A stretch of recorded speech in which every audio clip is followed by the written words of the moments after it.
గౌర్ లేదా ఇండియన్ బైజన్ ప్రపంచంలోనే అతిపెద్ద అడవి పశువు. గౌర్ అనే పేరు సంస్కృత పదమైన గౌరా నుంచి అనువదించబడ్డది. గౌరా అంటే తెలుపు లేదా పసుపు పచ్చ రంగు.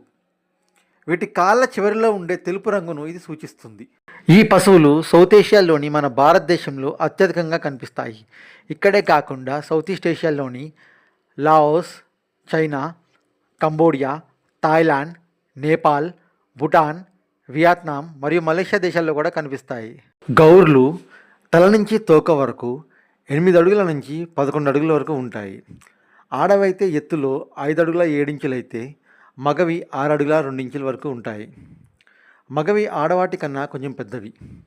బరువు విషయంలో ఆడవి 1000 కేజీల బరువు ఉంటే మగవి 1500 కేజీల బరువు కలిగి ఉంటాయి. భారీ నిర్మాణం, లోతైన శరీరం, పెద్ద చెవులు, వీపుపై ఒక విలక్షణమైన గట్టు చూస్తే బాడీ బిల్డర్ లాగా ఉంటుంది. వీటి కాళ్ళ చివరన తెలుపు రంగులో బొచ్చు, అది చూస్తే సాక్స్లు వేసుకున్నట్లుగా ఉంటుంది. వీటిని స్టాకింగ్స్ అంటారు. వీటికి ఎంతో ప్రసిద్ధి చెందింది. మగవి నలుపు రంగులో ఉంటే ఆడవి ముదురు ఎరుపు గోధుమ రంగులో ఉంటాయి.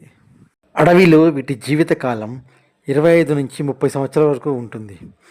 మనుషుల సంరక్షణలో కొన్ని అధ్యయనాల ప్రకారం 30 సంవత్సరాలు లేకపోతే వాటికన్నా తక్కువ 26 సంవత్సరాల వరకు జీవిస్తున్నట్టు సూచిస్తున్నాయి.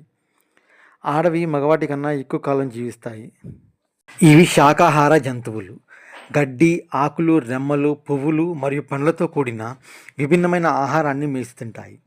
కాలానుగుణ ప్రాధాన్యతలు కలిగి వర్షాకాలంలో పచ్చని గడ్డి నుండి పొడి కాలంలో ఎక్కువ బ్రౌజింగ్ అంటే వెదురు, బెరడు వైపు మారుతాయి. కొన్నిసార్లు సహజమైన ఆహారం కరువైనప్పుడు మనుషులు పండించిన పంటలను ఇవి తినేస్తాయి. ఇది మానవ వన్యప్రాణుల సంఘర్షణకు దారితీస్తుంది. సాధారణంగా గౌర్లు ఆడ మరియు వయసులో ఉన్న మగజీవులతో కలిసి ఒక మందగా ఉంటాయి.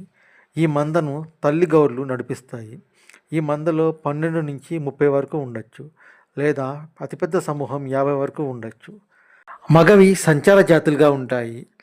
అధికంగా ఆడవాటి కోసం వెతుకుతూ ఉంటాయి. పులి లేకపోతే చిరుతపులి వీటిపై దాడికి యత్నించినప్పుడు ఆడగౌర్లన్నీ ఒక సర్కిల్లా ఏర్పడి ఆ సర్కిల్ లోపల బలహీనమైన లేకపోతే దూడలను ఉంచి వాటిని కాపాడతాయి. వీటికి 3 అడుగుల పొడవున్న కొమ్ములతో ఎదురుదాడి కూడా చేస్తాయి. పులిని చంపడవి చంపగలవు. గౌర్లు ఏడాది పొడవునా సంతానోత్పత్తి చేయగలవు. ఇది డిసెంబర్ మరియు జూన్ మధ్య గరిష్ట సంభోగంలో ఉంటుంది. సంతానోత్పత్తి కాలంలో ఒంటరిగా ఉండే ఎద్దులు మందలలో కలుస్తాయి. అవి ఆవులను ఆకర్షించడానికి బిగ్గరగా, స్పష్టంగా ప్రతిధ్వనించే పిలుపులను విడుదల చేస్తాయి మరియు తరచుగా ప్రత్యర్థులతో పోరాడతాయి. అయినప్పటికీ పరిమాణం సాధారణంగా ఆధిపత్యాన్ని నిర్ణయించే అంశం. ఈ చేసే సౌండ్లు 1 మైల్ వరకు వినబడతాయి. సంభోగం అయిన తర్వాత గర్భిణీ అయిన ఆవులు తరచుగా మందను కొద్దిసేపు విడిచిపెట్టి ఏకాంతంగా ప్రసవించి కొన్ని రోజుల తర్వాత తిరిగి వస్తాయి. వీటి గర్భధారణ కాలము 9 నెలలు. గర్భధారణ కాలము ముగిసిన తర్వాత ఆవు ఒక దూడకు జన్మనిస్తుంది. ఆ దూడ పుట్టినప్పుడు 23 కిలోల బరువు కలిగి ఉంటుంది.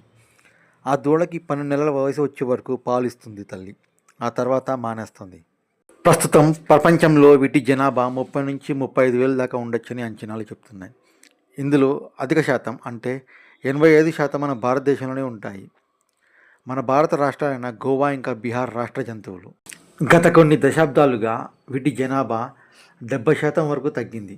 వీటికి ప్రధాన కారణం డిఫారెస్టేషన్, హ్యాబిటాట్ లాస్ మరియు పోచింగ్.